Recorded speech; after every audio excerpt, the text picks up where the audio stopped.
할렐루야.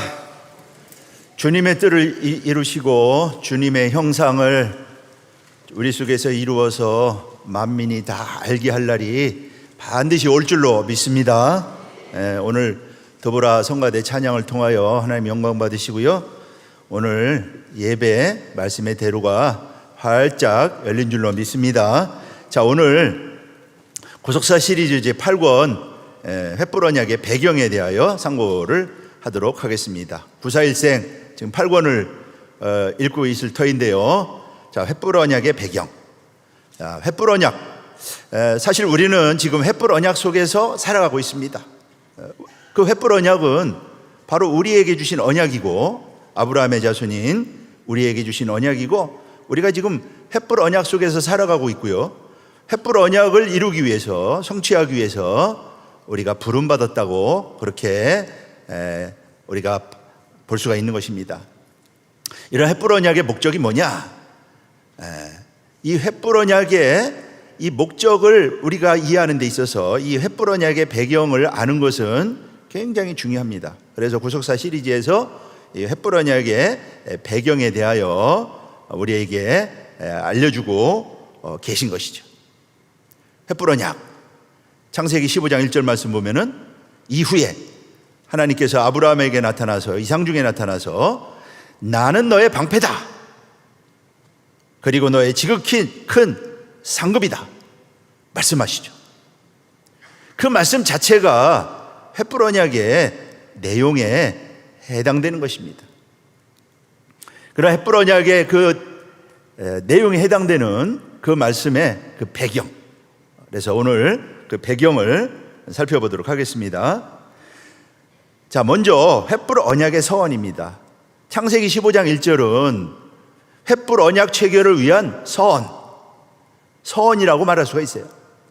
언약에는 언약 체결 형식이 있습니다. 서론이 있고, 그 다음에 본론 진술이 있고요, 맹세가 있고, 저주와 축복의 맹세가 있고, 이러한 어떤 그 언약은 일정한 형식을 띠고 있는데, 이 횃불 언약은 그러한 형식을 아주 잘 보여주고 있는데, 바로 이 횃불 언약의 서론, 그것이 바로 오늘 창세기 15장 1절 말씀인 것입니다. 이후에 여호와의 말씀이 이상 중에 아브라함에게 임하여 가라사대, 아브라함아 두려워 말라, 나는 너의 방패요 너의 지극히 큰 상급이니라, 이렇게 말씀하고 있죠. 이 말씀의 내용은 하나님께서 아브라함에게 성벽이 되어주시겠다, 방패가 되어주시겠다, 절대적인 보호, 울타리가 되어주시겠다, 생존의 울타리가 되어주시겠다, 하나님께서 말씀하고 계신 것입니다. 자, 그렇다면은 이 아브라함의 이 울타리, 아브라함의 성벽은 무엇이 있을까요? 첫째는요, 그의 부족들이 있었습니다. 자, 창세기 14장 14절 말씀 보면은요, 아브라함은 집에서 길리고 연습한 자 318인을 거느리고 그들라오멜 연합군을 추격해서 조카 롯을 구해옵니다. 집에서 길리고 연습한 자 318인, 군대를 가리키는 것이죠. 오늘날로 말하면은요, 군대를 가리키는 것입니다. 여기서 길린 자라고 하는 것은 옐리데는요, 얄리드, 태어났다 그런 뜻입니다. 그래서 이들은 아브라함의 집에서 태어나 자란 사람들, 중간에 들어온 그런 종들이 아니고요, 아브라함의 집에서 태어나 자란 훈련받은 종들을 가리키는 말이 되는 것입니다. 아브라함은 그들을 이끌고 조카 롯을 구하러 간 것이죠. 아브라함의 군대였던 것입니다. 그리고 연습한 자는요, 하니카이유, 이 하니카이유라고 하는 말은 봉헌된 자, 헌신된 자, 그런 뜻입니다. 하나크라고 하는 말에서 와서요, 이들은 헌신된 자들, 절대 확실하고 믿을 만한 사람들을 나타내는 말이 바로 연습한 자, 하니카니우라고 하는 말씀의 의미가 되는 것입니다. 이들은 아브라함으로부터 훈련받은 자들이고요, 이들은 단순히 어떤 군사훈련만 받은 그러한 무술만 뿐만 아니라 신앙훈련을 받은,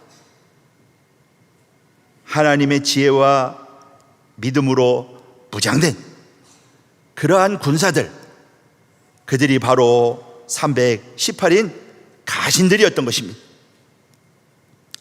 또한 두 번째는 아브라함에게는요, 동맹이 있었습니다. 아브라함은 지금 가나안 땅에 홀로 왔잖아요. 그 아브라함은요, 그 가나안에 있는 족속들과 동맹을 맺었어요.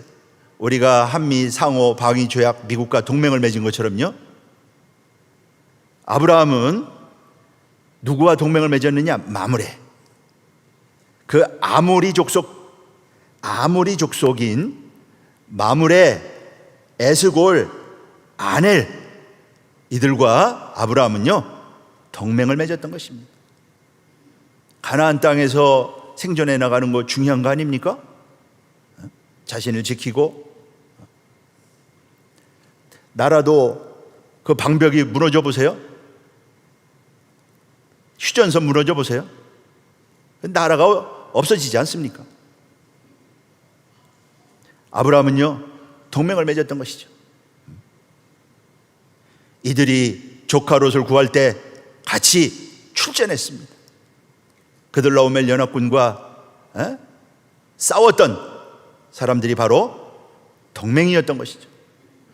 아브라함은 그러한 동맹을 맺어서 이렇게 가나안 땅에서 하나님의 일을 할 수 있도록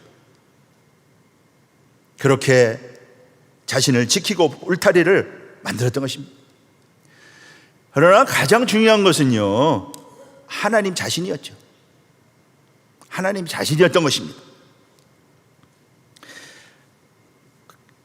아브라함이 그들라오멜 연합군을 물리치고 돌아왔을 때 멜기세덱이 나타나서요, 너희 대적을 내 손에 붙이신 지극히 높으신 하나님을 찬송할지어다. 하나님이 아브라함과 함께 싸웠음을 말씀하고 있습니다. 멜기세덱이 이것을 증거하고 있죠. 내 손에 붙이셨다라고 하는 말은요, 마겐이라고 합니다. 마겐은 이게 둘러싸다라고 하는 뜻인데, 강희형을 써가지고요, 피할 길 없이 에워싸여 있는 상태, 피할 수 없는 곳에 몰아넣어가지고 에워싸가지고 그냥 대적을 물리쳤다. 한마디로 말해서 하나님이 싸웠다 말씀하고 있는 것이죠. 바로 하나님이야말로 아브라함의 방패, 이 가나안 전쟁에서 하나님은 아브라함의 방패가 되었던 것이죠.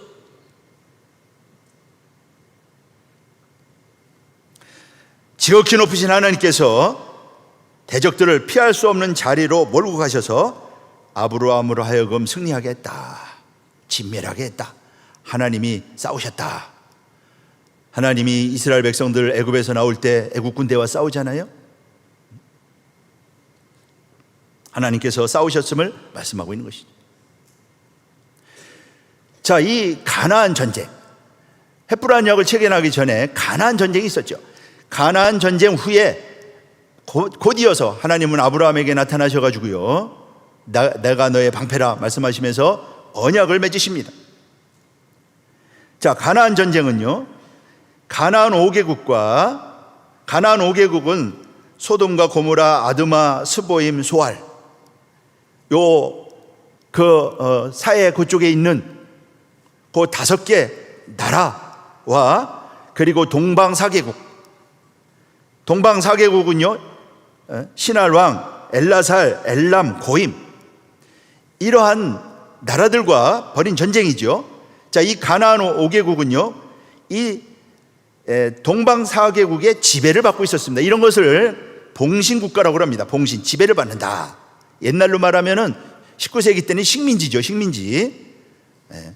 이게 봉신국가였었어요. 그래서 신할 왕 그둘라오멜을 섬겼던 것입니다. 몇 년을 섬겼느냐? 이러한 것을 이제 종주권 조약이다. 이제 식민지 지배. 우리 조선도 일본과 한일 병탄 조약을 맺어가지고 일본 식민지로 들어가잖아요. 그런 것처럼요, 고대 세대는 이 봉신 국가와 그리고 지배하는 국가, 왕의 국가 간에 맺은 이 조약을요, 종주권 조약이라고 합니다. 그래서 가나안 5개국이 12년 동안 섬기다가 13년째 배반을 했다. 13년째 배반을 했다. 오늘 창세기 14장에 기록이 되어 있어요. 창세기 14장 1절에서부터 13절에 기록이 되어 있는 내용입니다. 그래서 반란을 일으키는 바람에 전쟁이 일어납니다. 제 14년째에 전쟁이 일어납니다. 이 전쟁이 성경에 기록된 최초의 국제 전쟁입니다. 아브라함이 가나안 땅에 들어온 10년째 되던 10년 되기 전 84세 이전 바로 그 땅에 전쟁이 일어났던 것이죠. 그 전쟁은 한마디로 말해서 국제전쟁이었던 것입니다. 약속의 땅에서 바로 그러한 전쟁이 일어났던 것이죠. 제14년에 전쟁이 일어났던 것입니다. 자, 그러면은요, 동방 4개국을 한번 살펴보면은요, 신할 왕이 쳐들어오죠. 자, 신할은요, 고 바벨론 지역에 있었던 나라가 신할 땅입니다. 신할, 거기에 왕이 아므라벨이라고 말씀하고 있죠. 아므라벨은 니무롯의 후예입니다. 신할의 위치가 어디냐면은요, 여기가 바로 신할입니다.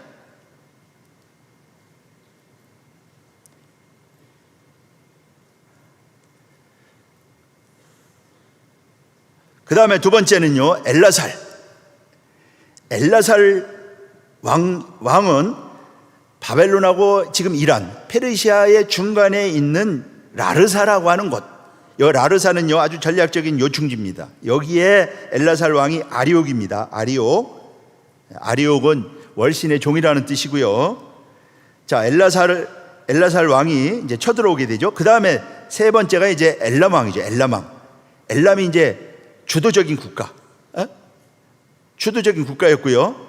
그 엘람 왕은 지금 이란 지역, 나중에 바사가 일어난 그 바사 지역에 있는 나라가 엘람입니다. 상당히 먼 곳에 있는 곳이죠. 이들은요, 매우 호전적인 나라고요. 지금 이란을 가리키는 것이고요. 여기에 왕이 그돌라오멜이었다. 자, 그돌라오멜은 라가말 신의 종이라는 뜻입니다. 그때 당시 그 나라가 섬겼던 그 신의 이름이 라가말인데 그 라가말 신의 종이다, 그런 뜻이에요. 자, 여기가 바로 엘람입니다. 나중에 여기 엘람도 수산성이 이쪽에 있게 되죠. 이 엘라살, 신할, 이 나라가 이제 침략해 들어왔던 것이죠. 그 다음에 고이망. 자, 고이망은 이들은요, 유목민 집단 연합체를 가리킵니다. 유목민 집단 연합체. 자, 고이망 디달이라고 했죠.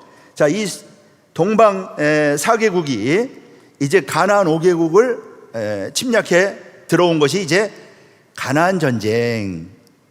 이제 구속사 시리즈 제 8권에서는 시딤 골짜기의 전투다, 이렇게 말씀하고 있는데, 시딤 골짜기의 전투는 가나안 전쟁에서 시딤 골짜기에서 일어난 전투가 바로 시딤 골짜기의 전투가 되는 것입니다. 자, 가나안 5개국은요, 소돔왕, 고무라, 아드마, 스보임, 소알, 이 5나라가 바로 가나안 5개국이 되는 것입니다. 자, 그런데 그 그돌라오멜 연합군이 쳐들어올 때 바로 시딤 골짜기로 쳐들어간 것이 아니고요, 가나안의 6족속을요 다 점령을 합니다. 이쪽으로 쳐 들어오면서요, 여기가 이제 왕의 대로가 있는 길이지요. 이쪽으로 쳐 들어오면서 가나안의 6족속을 점령을 합니다. 구속사 시리즈 제 8권에서 상세하게 우리에게 증거하고 있죠. 가르쳐주고 있죠. 자, 첫 번째 족속이지 르바 족속입니다. 르바 족속. 르바 족속은 아스드롯 가르나임에 있는 르바 족속이 이제 르바 족속을 이제 점령을 하게 됩니다. 자, 르바 족속은요 아스다롯 여신을 섬기는 나라고요. 여기는요 후에 이스라엘에게 정복되죠. 바산의 성읍에 해당하는 것입니다. 르바 족속은요 르바임이라고도 합니다. 르바임은요, 자 신명기 2장 20절로 21절 말씀 보면은 여기를 르바임 땅이라고 했다. 이들은요 암몬 족속이 멸했다, 이렇게 신명기에서 말씀하고 있죠. 자, 그들은요 거인족입니다. 그들을 정벌하고요. 여기에 최후의 왕이 이제 모세 때 이스라엘에 의해서 정복된 옥입니다. 바산 왕 옥입니다. 이들의 후예가 바로 다윗과 싸웠던 블레셋의 장대한 자들이 되겠습니다. 그 다음에 두 번째는요 수수족속입니다. 수수족속은 여기 함에서 수수족속을 이제 쳤다, 이렇게 창세기 14장에서 말씀하고 있죠. 자, 수수족속은요 함은 암, 오늘날 암만, 거기를 가리키는 것이고요. 이들은요 암몬 족속을 가리키는 것입니다. 자, 이들은 신명기 2장 20절에서는 삼순민이라고도 했다. 삼순민 족속이라고도 했다. 여기 보면은요 암몬 족속은 그들을 삼순민이라고 불렀더라, 이렇게 말씀하는 것을 통해서 알 수가 있습니다. 그 다음에 세 번째가 이제 그 밑으로 내려와 가지고요 M 족속을 쳤다, 이렇게 말씀하고 있죠. 자, 사회 기라다임에서 M 족속을 쳤다, 이렇게 이쪽으로 내려오면서요 이러한 족속들을 가나안 전체를요 다 정복해 나간, 그러니까 가나안 전쟁, 국제 전쟁이 일어났다. 헤브론 언약을 체결하기 전에 이런 큰 국제 전쟁이 있었다고 하는 것입니다. 자, M 족속, 이 M은요 이들도 역시 장대한 족속들입니다. 강하고 키가 큰 족속들이라고 하는 것이고요. 이들은 인근에 위협이 됐고 호전적이었던 그런 족속이 바로 M 족속이었던 것입니다.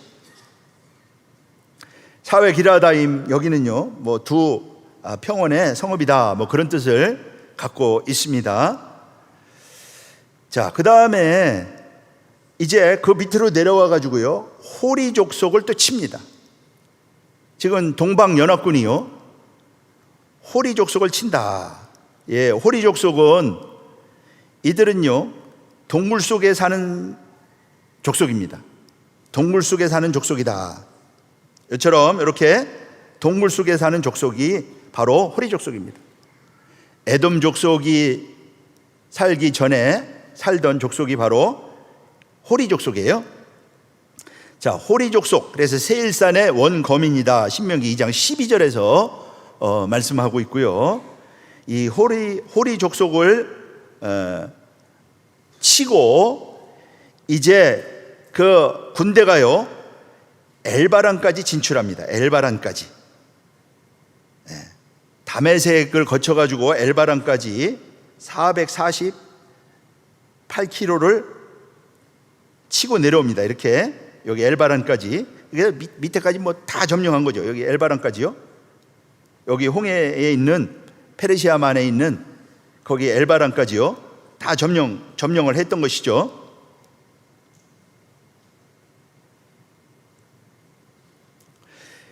그래서 엘바란을 거쳐가지고 이제 북쪽으로 올라가가지고 아말렉 족속을 쳤다, 이렇게 말씀하고 있습니다.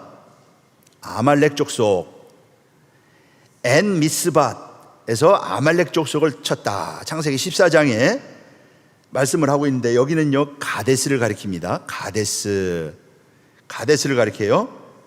저 아말렉 족속의 땅을 치고 이제 아모리 족속의 땅을 쳤다. 여섯 번째요, 아모리 족속의 땅을 쳤다, 이렇게 성경에서 창세기 14장에서 말씀하고 있습니다. 여기는요 하사손다말, 여기 하사손다말을 또 쳤다. 그러니까 가나안을 북쪽에서부터 다 여기 정복하고요, 이제 다시 엘바란에서 다시 북쪽으로 치고 올라가 가지고 거기 이제 가나안 5개국 턱 밑에 있는 그 하사손다말까지 쳤다. 그러니까 이 전쟁이 아주 국제적인 큰 전쟁이었다고 하는 것을 알 수가 있는 것이죠. 자, 이 하사손다말, 여기는요 뭐 종려나무, 뭐 포도나무가 많은 곳이 바로 하사손다말이 되겠습니다. 자, 이 하사손다말은 엔게디, 나중에 이제 다윗이 도피했던 그 엔게디의 옛 명칭이기도 하다라고 하는 것입니다. 그래서 여기까지 엔미스밧에서 하사손다말까지 107km를 이제 쳐서 하사손다말까지 진출했던 것입니다. 그 다음에가 이제 시딤 골짜기에서 전투가 일어나게 되죠. 자, 시딤 골짜기에서 전투가 일어나게 됩니다. 이제 가나안 5개국을 치게 되는데, 가나안 5개국이 역청이 있는 곳으로 유인해서 거기서 적군을 치려고 했지만은 결국에는요 창세기 14장 말씀 볼 때 패배를 하게 됩니다. 역청 무덩이에 빠지고, 그리고 소돔과 고모라의 모든 재산 다 약탈당하고, 그리고 백성들도, 부녀와 인민들이 다 포로로 잡혀가고, 이때 롯도 이제 잡혀가는 그러한 전쟁이 이제 일어나게 되는 것이죠. 자, 창세기 14장 10절로 12절에 보면은요 시딤 골짜기 전투에 대해서 말씀하고 있죠. 그래서 동방왕이 모든 재물과 양식을 다 빼앗아 가고 조카 롯도 사로잡혀 갔다. 그래서 아브라함이 이 소식을 듣고 조카 롯을 구하기 위해서 이제 쫓아가게 되죠. 그래서 여기 시딤 골짜기 전투에서 승리한 다음에요 모든 노량물 그리고 부녀 인민을 이끌고요 이제 이쪽으로, 헤브론이 있는 쪽으로 해가지고 이쪽으로 이제 철수를 하게 되는 것이죠. 이때 아브라함은요 바로 요 헤브론에 거주하고 있었던 것입니다.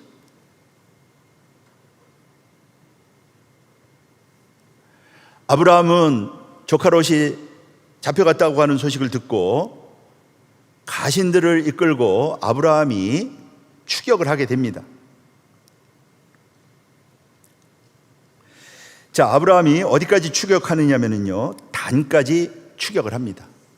여기 헤브론에서요 단까지 추격을 해서 단에서 적군을 따라 붙어 가지고 그 단에서 적군을 공격을 하게 되죠.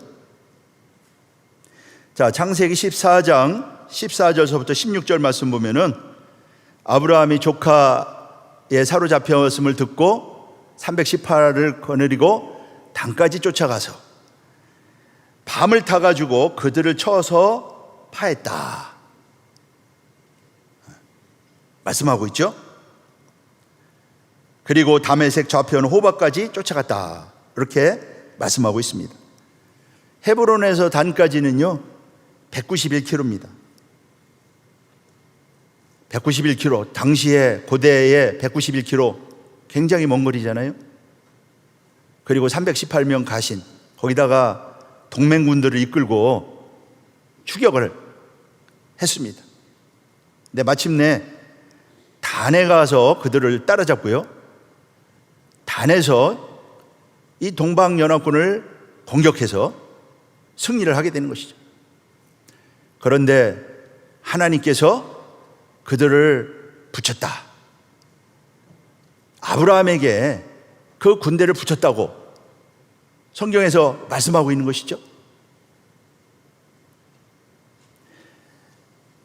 그리고 아브라함은요 단에서 다메섹을 지나서, 이 다메섹은 거기가 중요한 당시의 교통로에 해당됩니다. 북쪽에서 쳐 내려올 때 다메섹을 거쳐서 쳐 내려갔죠. 철수할 때도요. 이제 헤브론 쪽으로 해서 다메섹을 거쳐서 이제 그 군대가 철수해 가는데, 단에서 물리친 다음에요, 아브라함은 도망가는 적을 다메섹을 거쳐가지고 호바까지 쫓아간다. 당시 그들로 동방 연합군은요 4개의 나라가 동원됐잖아요. 그리고 당시에 가장 그쪽에 강력했던 그 맹주 국가, 그런 제국이에요. 그런 군대를 아브라함이 그 단에서 물리친 다음에 끝까지 쫓아갔다. 대단하지 않습니까? 그들이 돌이켜서 다시 공격해 올 수도 있는 것이고요. 그러나 아브라함은 그들을 끝까지 호바까지 쫓아갔다. 호바는, 여기 호바가 어디에 해당되느냐면요, 다메섹 북쪽 80km까지 해당된다고 우리 구속사 시리즈 8권 원로목사님께서 우리에게 알려주셨어요. 호바는 유브라데 근처입니다. 유브라데 근처. 이 은신처라고 하는 뜻이고요. 유브라데 근처까지 쫓아갔다. 이렇게 쫓아간 이유는요, 그 이순신 장군이 노량해전에서 일본군을 끝까지 추격한 것처럼 다시 재침략의 여지를 없애기 위해서. 아브라함이 얼마나 철저하게 싸웠는지를 알 수가 있죠. 우리는 아브라함을 믿음의 조상 이렇게만 알고 있는데, 아브라함이 이 군사작전을 어떻게 했는지를 성경은 우리에게 알려주고 있다고 하는 것입니다. 재침략의 여지를 없애기 위해서요, 여기 호바까지, 유브라데에 있는 호바까지 쫓아갔다라고 말씀하고 있는 것이죠. 이것은 아브라함의 철저한 신앙, 아브라함의 성실한 믿음, 철두철미한 그러한 삶을 우리가 알 수가 있는 것입니다. 이런 아브라함이 이 호바까지 쫓아가서 적군을 물리쳤던 이 놀라운 승리는요, 이제 아브라함의 자손들이 약속의 땅을 차지한다라고 하는 어떤 신호, 전조라고 말할 수가 있는 것이죠. 이렇게 승리하고 돌아올 때 멜기세덱이 아브라함을 떡과 포도주로 나와서 영접을 하죠. 창세기 14장 18절 말씀 볼 때 살렘 왕 멜기세덱이 떡과 포도주를 가지고 나왔다. 그는 하나님의 지극히 높으신 하나님의 제사장이었다고 말씀하고 있죠. 그가 와서 지극히 높으신 하나님의 이름을 찬송하면서요, 아브라함을 축복합니다. 그러면서 하나님께서 아브라함을 위하여 싸우셨음을 말씀하죠. 너희 대적을 내 손에 붙이신 지극히 높으신 하나님을 찬송할지로다. 아브라함은 그가 하나님의 제사장인 것을 알아보고요, 11조를 드렸다고 말씀하고 있습니다. 자, 지극히 높으신 하나님은 어떤 하나님이실까요? 하나님은 아브라함에게 지극히 높으신 하나님으로, 지극히 높으신 하나님을 이 횃불 언약을 통해서 알려주셨습니다. 자, 지극히 높으신 하나님은 먼저 창조자라는 뜻이 있습니다. 창조자. 그 다음에 온 우주의 소유주라는 뜻이죠. 찬송과 영광을 마땅히 받으실 하나님이시고요, 하나님의 전능하심, 그리고 어디에나 계신 하나님, 바로 그 하나님이 지극히 높으신 하나님인 것이죠. 아브라함이 믿은 하나님입니다. 햇불 언약을 통해서 아브라함에게 계시된 하나님, 지극히 높으신 하나님이에요. 하나님의 불변성, 영원성을 말씀하고 있는 것이고요. 바로 그 하나님이 우리 인생의 영원한 피난처가 되신다. 시편 91편 말씀 보면은 지극히 높으신 하나님이 피난처다. 바로 그 하나님이 우리의 영원한 피난처가 된다. 지극히 높으신 하나님. 그래서 주님이 이 땅에 오셔가지고 뭐라고 말씀했습니까? 나는 마음이 온유하고 그래서 내 멍에를 메고 내게 배우라. 그러면 쉼을 얻을 것이다. 수고하고 무거운 짐진 자들아 다 내게로 오라. 말씀하지 않았습니까? 참된 피난처라고 하는 것은요, 안식을 가리키는 것이죠.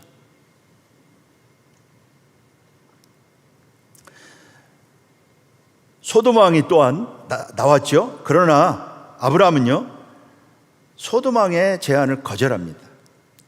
소돔 왕이 아브라함에게 이르되 사람은 내게 보내고 물품은 내가 취하라. 그러나 아브라함은요, 이러한 소돔 왕의 제안을 거절합니다. 천지의 주제시여 지극히 높으신 하나님 여호와께 내가 손을 들어 맹세한다. 이 멜기세덱이 축복하신 하나님이 지극히 높으신 하나님이잖아요.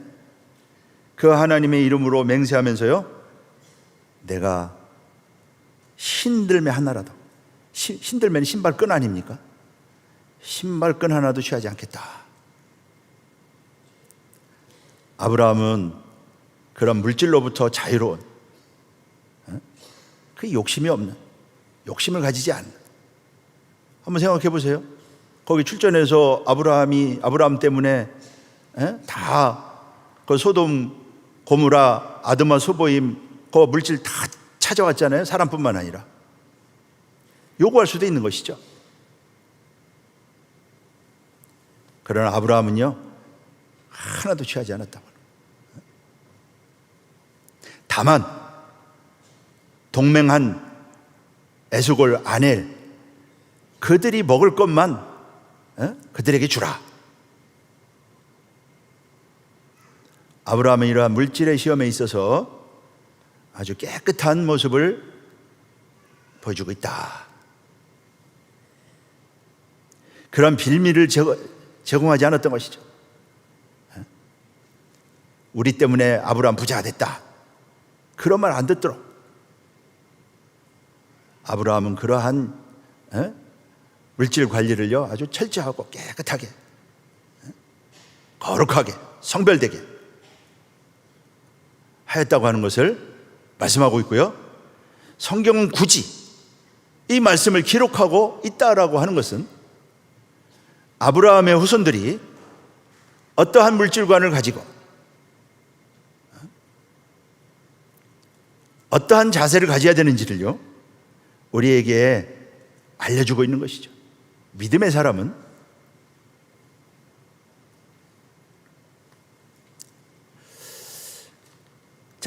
아브라함은 그래서 소돔 왕의 제안을 거절했죠. 어떻게 보면 유혹이라고 말할 수가 있는데, 이런 유혹을요, 단호하게 물리쳤음을 알 수가 있습니다.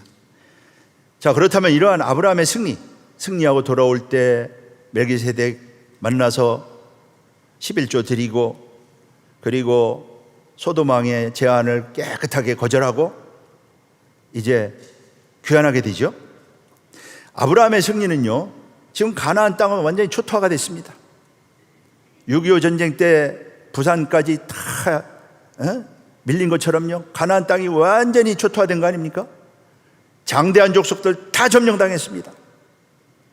그리고 그 강하다고 하는 소돔과 고무라 그 5개의 나라도 그런데 한 나그네에 불과한 아브라함이 자기 가신들을 이끌고 가가지고 승리를 거뒀다. 그것도 강력한 동방 그 나라들을 물리치고, 그들을 지배하던 그 나라들을 물리치고 이 승리했다고 하는 이 엄청난 승리는요, 가나안 땅에 엄청난 환호를 일으켰을 것입니다.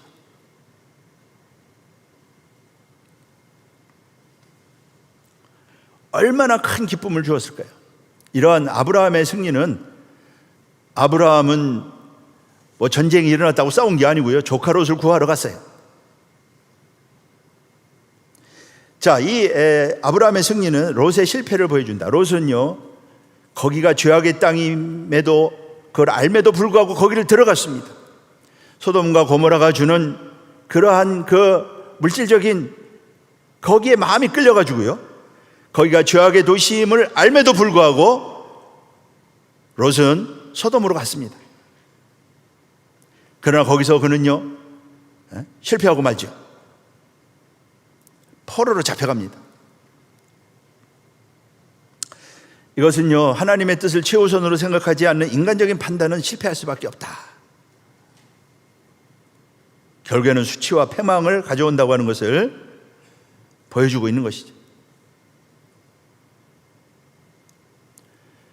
우리는 이러한 아브라함의 승리를 통하여 아브라함이 정말 믿는 사람의 참된 그러한 믿음의 길을 보여주고 있죠. 믿음의 본질은 무엇입니까? 사랑 아닙니까? 하나님을 믿는 믿음의 본질은요, 사랑입니다. 사랑하라고 하는 것이죠. 이웃에 대한 사랑, 그 책임감, 그것을 보여주고 있다. 그러나 아브라함에게 나타나셔서 하나님은 헷불 언약을 체결했던 것이죠. 이것은 하나님과의 바른 관계에 있기 때문에 나온 것이다.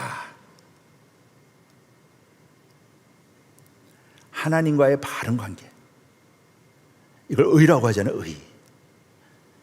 아브라함이 하나님을 믿을 때 하나님은 아브라함을 의롭다 했어요.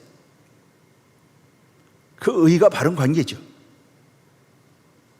의가 있을 때 나오는 것이죠. 또한 이것은 목숨 걸고 그 군대를 두려워하지 않고 와서 싸웠다. 아브라함의 성숙한 신앙을 보여주고 있다.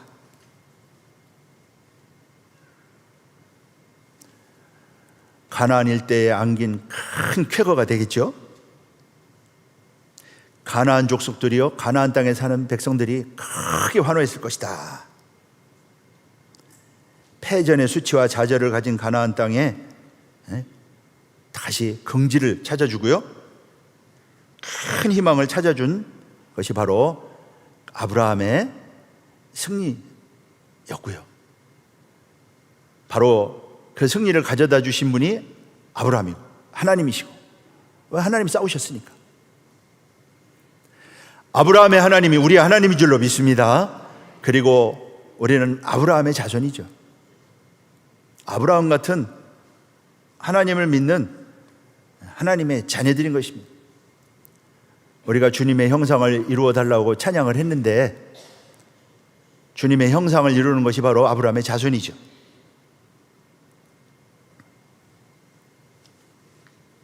큰 긍지와 희망을 주었다. 오늘도 구속사 말씀을 통하여 아브라함 같은 믿음으로, 성숙한 믿음으로, 아브라함 같은 신앙으로 믿음의 싸움을 싸워서 승리하는 우리 평강의 성도들이요, 우리 평강제일교회 긍지와 희망이 될 줄로 믿습니다. 우리 하나님께서 싸우신다고 하는 것, 우리 교회를 지키기 위해서 하나님께서 싸우신다고 하는 것.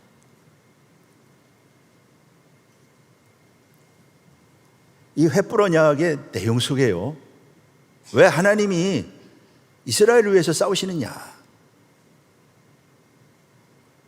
바로 이 언약 속에 다 말씀하고 있는 것이.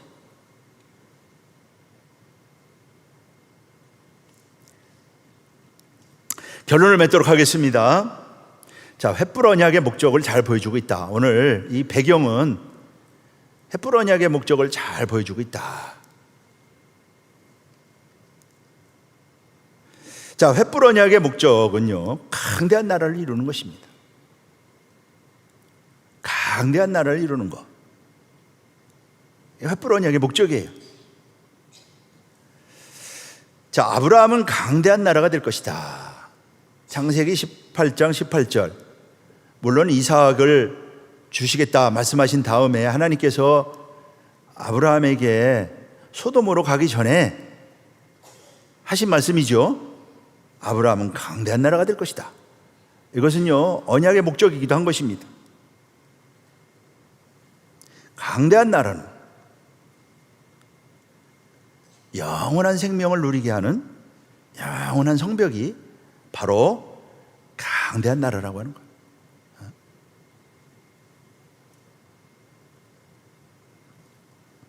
그래서 다니엘서는요, 다니엘 7장에 보면은 거기 짐승 환상이 나오죠. 내 짐승 다 심판받고 성도가 나라를 얻습니다. 승리하고 성도가 나라를 얻는데 그 나라가 누림이 영원하고 영원하다. 다니엘 7장 18절에 말씀하고 있습니다. 우리는 이 나라를 선물로 받은 줄로 믿습니다. 바로 우리가 이 나라의 백성들이고요, 이 나라를 위해서 지금 운동을 하고 있는 것이에요.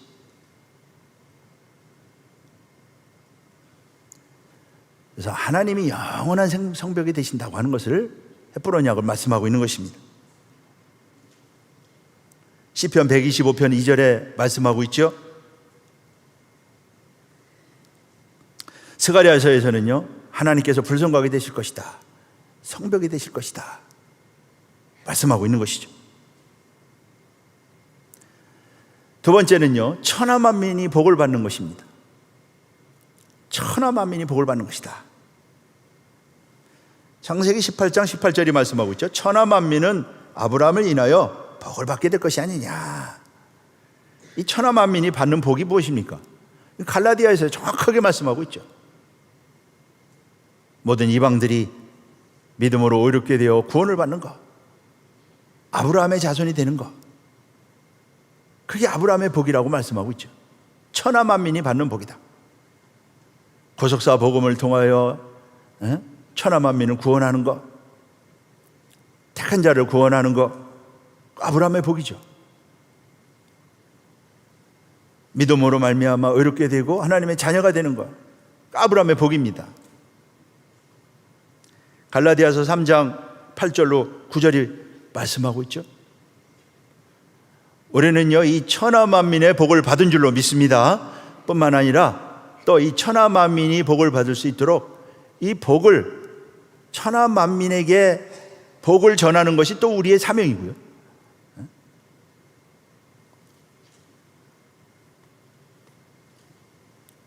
우리가 교회를 지키는 것도요, 천하만민이 복을 받게 하기 위해서. 교회를 지키는 목적도 거기에 있는 것이. 세 번째는요, 의와 공도를 행하는 것이다. 의와 공평이 보좌의 기초라고 그랬어요. 강대한 나라는요, 의와 공도가 있는 것입니다. 택한 성도의 삶이 이래야 된다. 말씀 받은 성도의 삶이 이래야 된다. 의와 공도가 없으면은요, 나라가 될 수가 없는 것이죠. 말씀 받은 성도의 삶이 의와 공도. 의와 공도는 말씀을 가리키잖아요. 율법. 그 율법을 의라도 표현하고 있고요, 공평이라고도 표현하고 있고요. 말씀을 해산하고 그 말씀대로 열매 맺고 그 말씀대로 살아가는 것, 그것이 바로 의와 공도를 행하는 것이고요, 우리를 구원한 목적이다. 우리를 구원한 목적은 의와 공도를 행하기 위해서. 하나님께서요, 이스라엘 백성들을 애굽에서 속량한 다음에 주신 말씀이 율법입니다. 애굽에 있을 때 주신 말씀이 아니에요. 애굽에서 구원한 다음에 주신 말씀이 십계명을 중심한 율법입니다. 구원받은 백성들이 이대로 살아야 된다. 그걸 한마디로 요약하면은요, 의와 공도입니다. 말씀의 열매가 되어야 된다. 횃불 언약의 목적이 여기에 있는 것을 우리는 잊어서는 안 된다. 말씀의 열매가 되지 못하면은요, 어떻게 됩니까? 쭉정이는 어디로 들어갑니까? 의와 공도가 이루어지지 않으면은 쭉정이에요.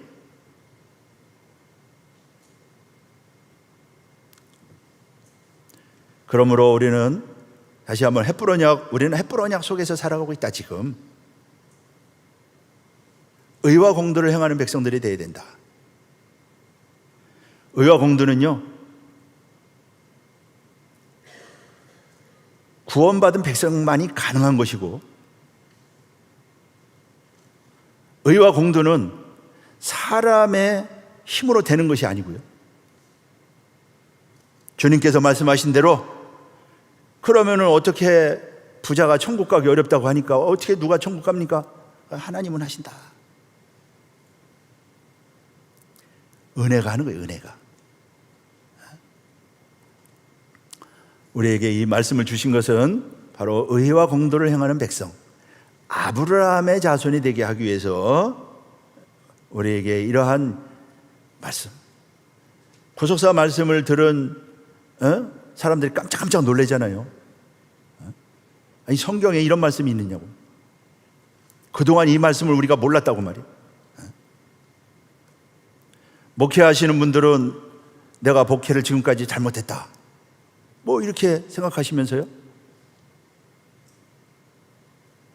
내가 이 말씀대로 내가 이 말씀을 전해야 되겠다, 그런 분들이 한두 분이 아닙니다.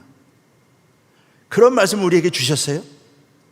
구속 경륜을 6,000년 동안 감춰져 있던 구속 경륜을 드러내는 말씀을 우리에게 주셨다.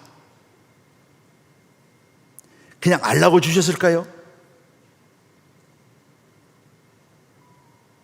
우리가 이 말씀을, 말씀의 열매가 되라고, 마지막 때는 추수 때죠. 추수 때는 열매를 거둘 때입니다.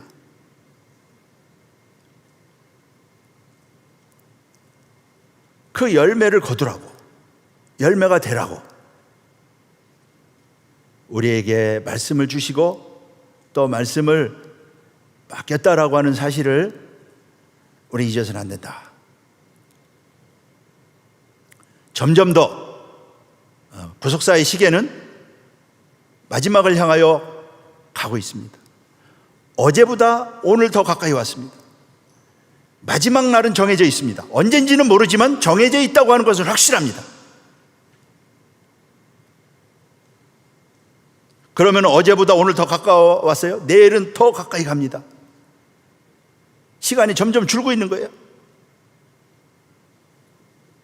성경은 분명히 정한 날이라고 말씀하고 있어요. 아들도 모르고 천사도 모르고 아무도 모르지만 그 날이 정해져 있다고 하는 것은 성경이 처음서부터 말씀하고 있다.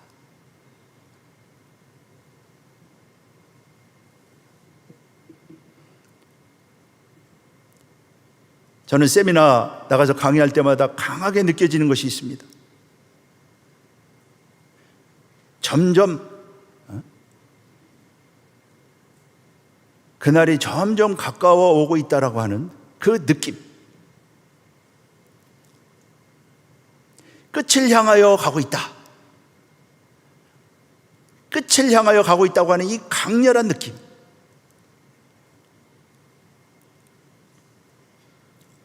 바로 구속사의 말씀은요, 바로 종말의 말씀이라고 하는 것을 잊어서는 안 된다. 우리에게 무슨 궁금증이나 알려주고 그런 말씀이 아니고 끝을 향하여 가고 있는 말씀이라고 하는 것. 그래서 열매가 되어야 된다고 하는 것, 말씀의 열매가 되어야 된다고 하는 것.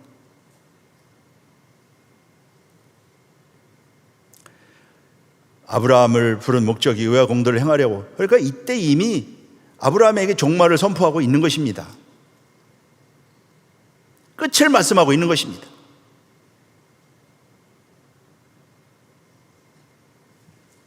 우리에게 말씀을 주셨다고 하는 거예요. 구속사 열심히 읽으셔야 돼요. 부지런히 전해야 됩니다.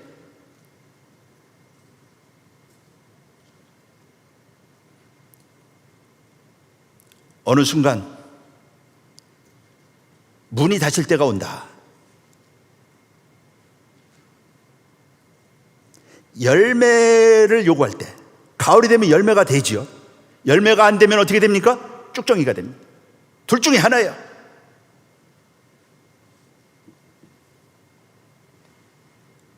그러한 때를 향하여 우리가 점점 가고 있다고 하는 것을 절대 잊어서는 안 된다.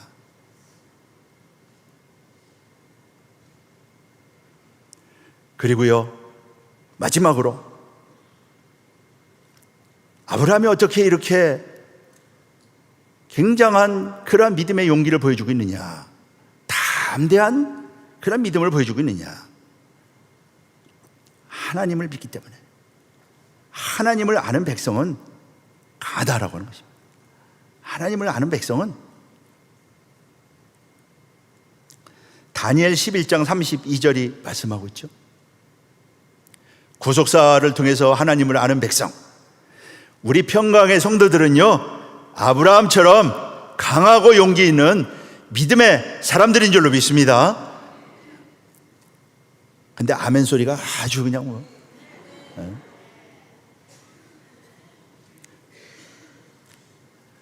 우리는 아브라함처럼 강하고 용기 있는 그러한 믿음의 사람들로 반드시 승리하고 하나님을 기쁘시게 하고 영광을 나타내는 복된 우리 평강의 성도들 될 줄로 믿습니다. 하나님을 아는 백성은 강하다.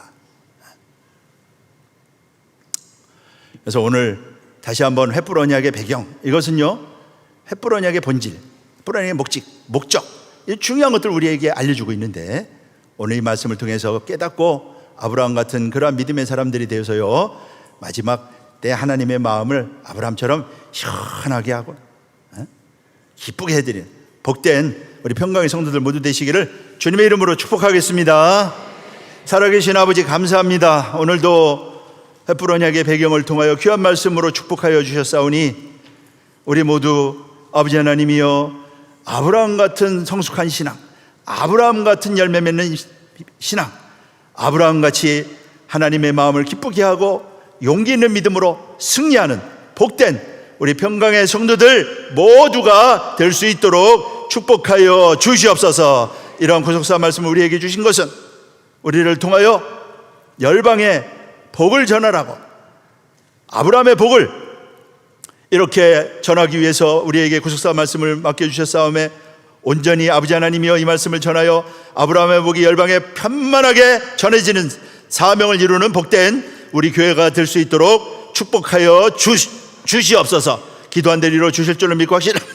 우리 주 예수 그리스도의 이름으로 감사하며 기도하옵나이다. 아멘. 감사가 드리겠습니다.